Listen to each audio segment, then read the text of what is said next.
We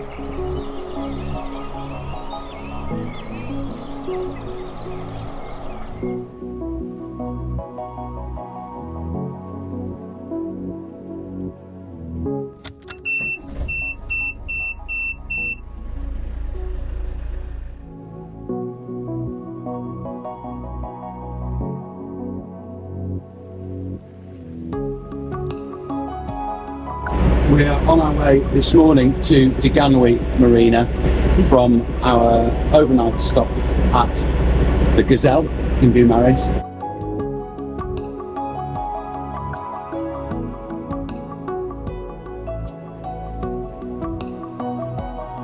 I might even put up the dictionary definition of the word mill pond.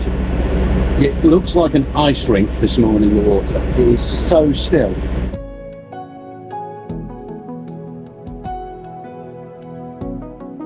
So no, we're not sailing melody. This is motoring melody at the minute. That's fine. Nice easy start.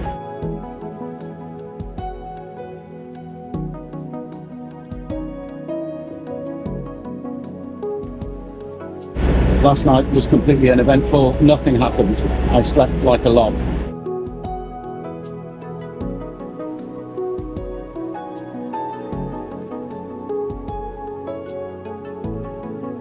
But I'm still tired. I think that's just to do with kind of the sort of anxiety and stresses of just hoping everything goes right, which it will be. There's no reason for it not to.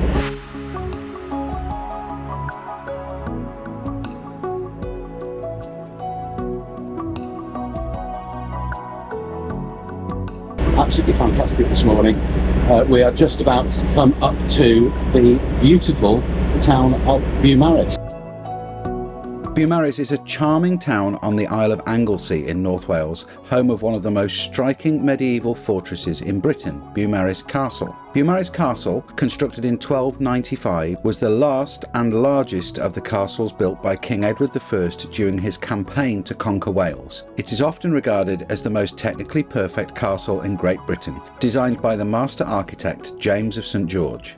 The castle features an almost symmetrical concentric design, characterised by its perfectly proportioned lines and sophisticated defensive mechanisms. Though never completed, it remains a masterpiece of military architecture, boasting formidable defences with its double ring of walls and multiple defensive towers. Beaumaris is part of Edward I's chain of fortresses in North Wales, a symbol of his conquest and the suppression of Welsh resistance. This network of castles, often referred to as the Iron Ring, includes notable structures such as Carnarvon, Conway and Harlech castles. Carnarvon Castle, with its impressive polygonal towers and symbolic design, was intended to be a royal residence and seat of government.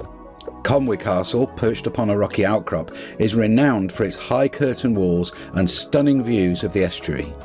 Harlech Castle, set atop steep cliffs, offers dramatic vistas and played a crucial role during the War of the Roses. Beaumaris itself, while not completed to the original ambitious design, showcases the zenith of Edwardian castle building principles, with its symmetrical layout and perfectly coordinated defences. The castle's location also provided strategic control over the Menai Strait, adding to its military significance. Today, Beaumaris Castle is a UNESCO World Heritage Site, a testament to medieval engineering and a poignant reminder of the turbulent history between England and Wales. The castle and the town of Beaumaris offer a glimpse into the past, where the echoes of history resonate through its ancient stone walls.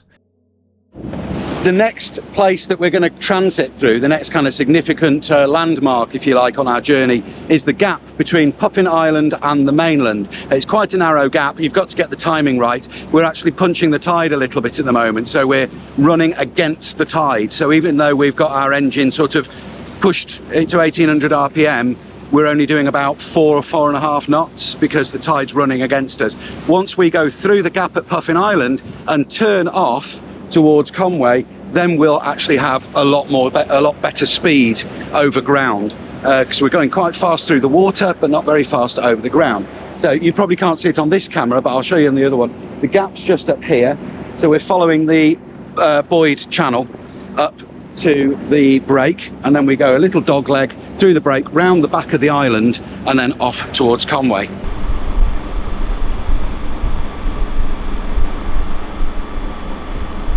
One of the other things to consider with this channel is it's incredibly narrow. Andy's using the DOOGEE with Navionics just to keep us dead smack bang in the middle of the channel. We've got a good GPS lock, and with the new Navionics it's got the contour map lines, which are brilliant. I don't know if you can see, I'll put this on the screen, but the channel is incredibly narrow here. So you have to kind of pay attention. We were just chatting about rubbish a minute ago and veered off the channel very slightly, and you're like, oh, hang on, there's a bit of shallow water over on our starboard side. So you just have to pay a little bit of attention, which is, you know, if you live in the UK and you sail in these kind of waters, you're thinking, yeah, Andy, so what? But a lot of people don't. A lot of people live in waters where there's no really significant tide and no currents to worry about, no narrow channels really to worry about. But around here, that's a real issue. So a lot of the sailors around here are completely used to that. And it does focus the attention somewhat.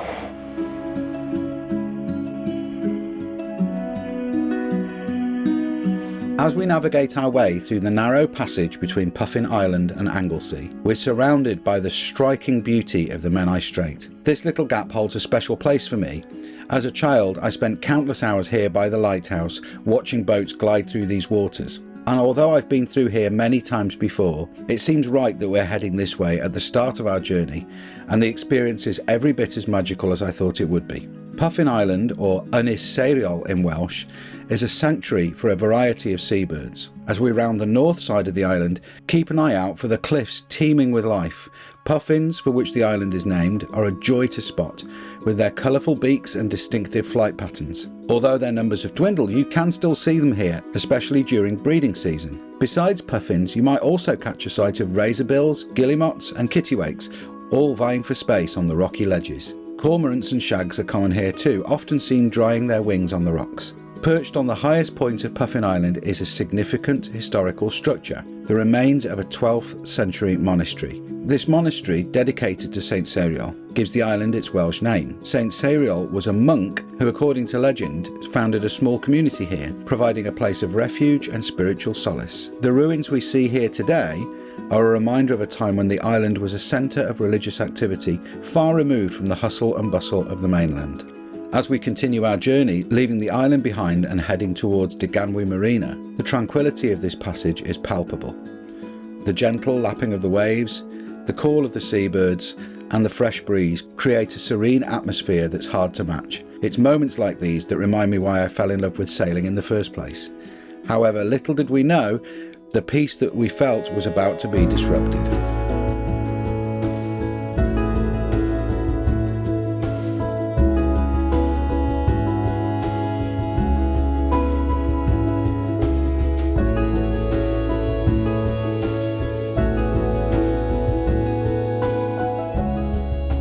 Okay, engine's off. And we are now sailing, and I've just, oh you bugger, I've just come off the wind. I'll come round. The engine is off and we are sailing, which is rather nice. We do need to trim a little bit to make good time, but things are going reasonably okay. Edit. The engine cut out because we ran out of fuel, we think, and he's going to go and top the diesel. So my job now is just to sail the boat. I can't pinch any tighter than that. Sorry? I can't pinch any tighter than that. Right.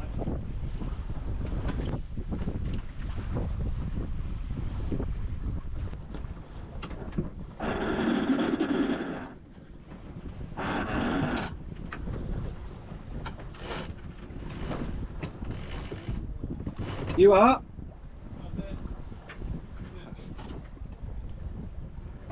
What's the issue? Fuel?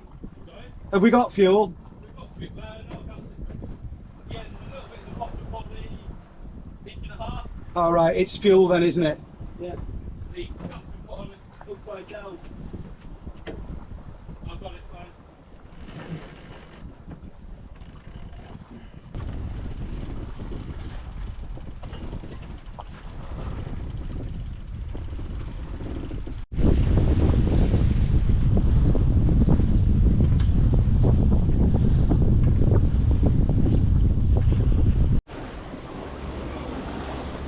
We still haven't got the long-range diesel tanks fixed, as I've mentioned earlier. I may have already said. So Andy is down below at the moment, topping up the diesel tank with a jerry can and a transfer pump, which is stinky, messy and horrible, and rather him than me. I should be doing that really as the skipper, but there you go. With my bad back, I'm very glad to have Andy here to help. So we are just approaching, or we're maybe about a mile or 2 miles off of the fairway marker into Conway, so I'm going to need to put a tack in soon.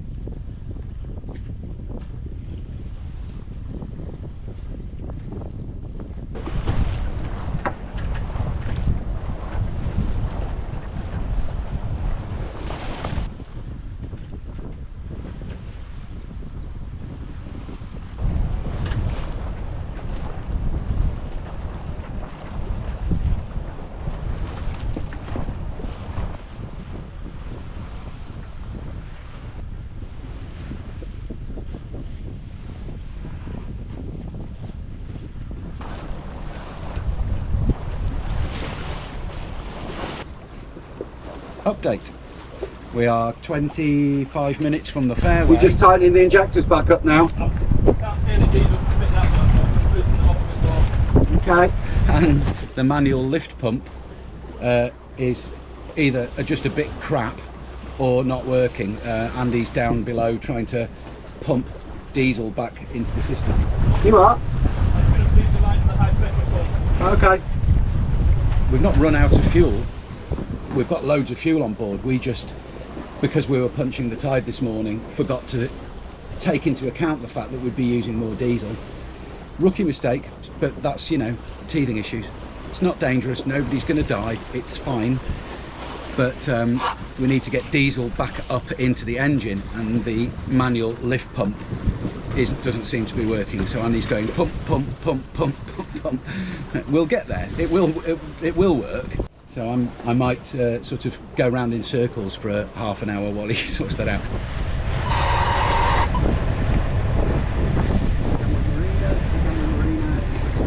We've got, it's about 45 minutes to get into Deganwy from the fairway, and we've still got another 2 hours of time before it's even remotely too late to get in. In fact, what's the time now? It's 9:20, so we've got 3 hours before we couldn't get in there. So we've got loads of time. We could spend all day just sailing round this bay and then go in 45 minutes left to go. I feel like an idiot for not checking the diesel, but that's part of the learning curve, isn't it? Make stupid rookie mistakes because we're learning the boat and we're learning how to do things.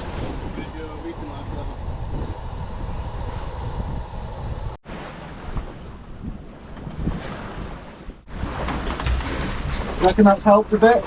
No, yeah, I think there's this check valve in one of the filters. I couldn't get the speed up and just fly off the tank, so I tried to back stuff in it. Hold on, it took off the pump backwards, it took the hose off the lift pump. Oh yeah. You can hear a vacuum there, so the lift is definitely working. Okay, well that's good. I just can't believe I've been so stupid as to make the cardinal sin mistake of having fuel problems. Just like, what? I know better than this. Andy knows better than this. This shouldn't be happening. I shouldn't be making mistakes like this. I can tell you what, I'd like to say I won't do it again, but I probably will at some point in my life. I will say though, I can't believe how well this boat sails.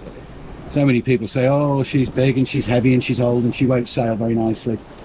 She sails fantastically. We've got 14.7 knots of wind. And we're doing 4.5 knots. I'm not trying, I'm not focusing too hard on trim and being finicky. I haven't got the mizzen up. We're just pootling along, being very lazy. And we've got 5 knots in 14 knots, and that's fine with me. She's easy, she's flat, she's comfortable.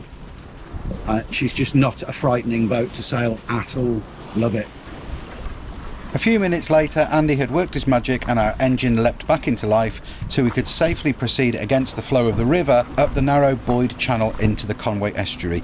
You may be asking why we didn't just sail all the way up the channel. Well, you can't. It goes in too many twists and turns and you're going against the flow of the outflowing river. All sorted. We're just bringing in the head sail now on our lovely roller reefing, because the engine's running and we are level with the fairway marker, and we're just going to head straight now into Deganwy up the fairway. So while Andy was down below decks bleeding injectors and getting our engine to start, I was having the time of my life sailing our gorgeous yacht in practically perfect conditions. I wasn't pushing her to get every half a knot because firstly I didn't want to get to the fairway buoy, which marks the start of the channel into the Conway estuary, too early, and I wanted to give Andy plenty of time to do what he needed to do, but also I wanted to keep Melody fairly flat so as not to make his job even harder than it already was. Andy's been a huge help to us over the past few years, and I'd just like to say another huge thank you to him now, because to deal with this on my own would have been a totally different story. I would have had to head out into deeper water, heave to, and then try to do what he was doing and keep popping my head up every few minutes to make sure we weren't drifting too close to shore. A few people mentioned last week that we had friends on board with us, and yeah, for sure, we have lots of friends who sail and love being out on the water, and if people want to jump on board and make our lives easier, then we're all up for that. Of course, the further we get from home and from our network of friends, the less likely it is that we'll have people on board with us. But for now, while we're getting used to the boat, living aboard as a family and sailing with a baby, great, especially when we have Jack and Oliver with us. Melissa and I are quite capable of sailing the boat by ourselves, but one of us has to be tending to Ollie, so many hands make light work. We will be getting a fixed seat for him very soon, so that in situations like this, we can pop him in his car seat and focus on driving the boat, just like you would do if you were driving your car on a road trip.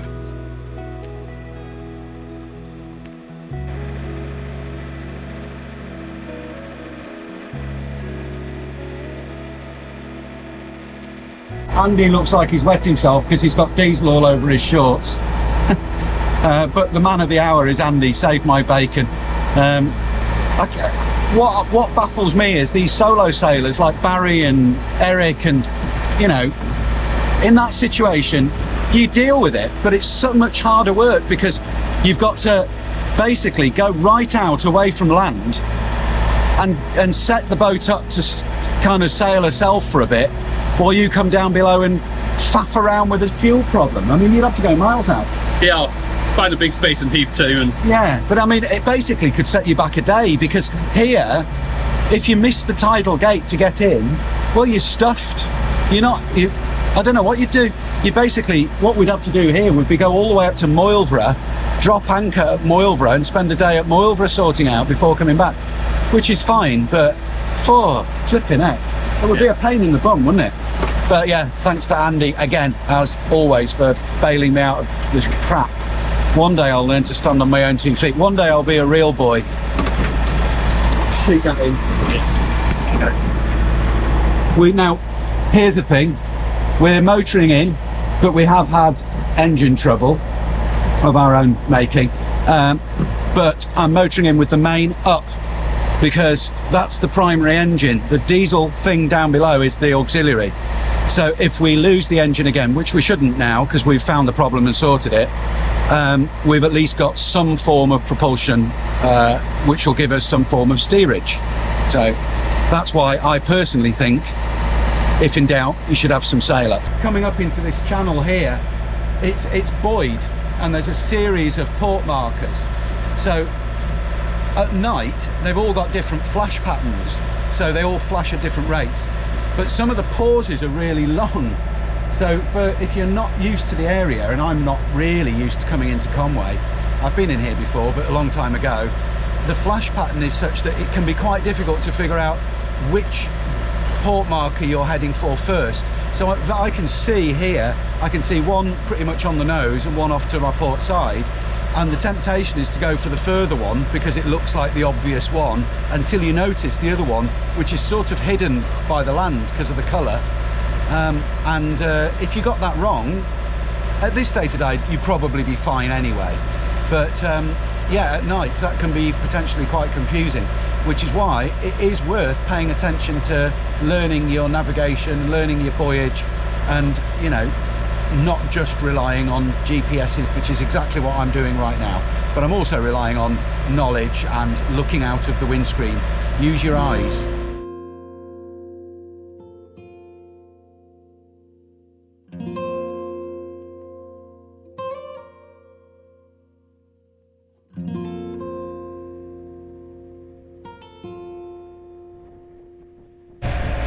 This is where it gets super narrow. Fortunately, the tide isn't really running here. Oh, but the wind is. No, there's a very narrow dogleg here, so I'm taking a 90 degree turn through the channel to go around that starboard marker and that port marker, which looks small and far away to you because you're on a GoPro, but they're actually quite close to us. And now we're heading into the Conwy estuary. But yeah, the voyage and pilotage into here is interesting. It's like anything. People who come in here all the time are probably, you know, or definitely will just be like completely used to it and it's no big deal at all. But for visiting boats, it's really worth paying attention and not just kind of blunder in here willy-nilly without really looking at the charts.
We have one neatly flaked sail, and I think Andy's, well, relatively, I think, Ollie. I think Andy's going to head off now this afternoon. Thanks again, Andy, for your help. No problem at all. And now we're here for a couple of weeks, dealing with the teething problems that we've had getting here, which, you know, that's exactly what you do shakedown sails for. Love it. Really enjoyed the sail today. Here's a ginger nut with a ginger nut. Two ginger nuts. A ginger nut with two ginger nuts. Is that nice, Ollie? Say thank you. Okay, just chew your ginger nut, that's fine. First impressions of DOOGEE. Absolutely lovely. Small, quaint. Not difficult to get into at all, so long as you follow the pilotage. As I mentioned on the way in here, navigating in this kind of, when you've got tides and currents and narrow channels, you've got to be on the ball, but it's not hard. And you come in here and the staff are really super friendly. The dockmaster came down and took our lines. We've got electric, we're easy access to get out if we want to go out and do another test sail in, you know, a day or two, to check that we've got something right. Yeah, first impressions, really, really good. I'm going to have a walk round later and actually have a proper look around the place. To the bar. To the bar.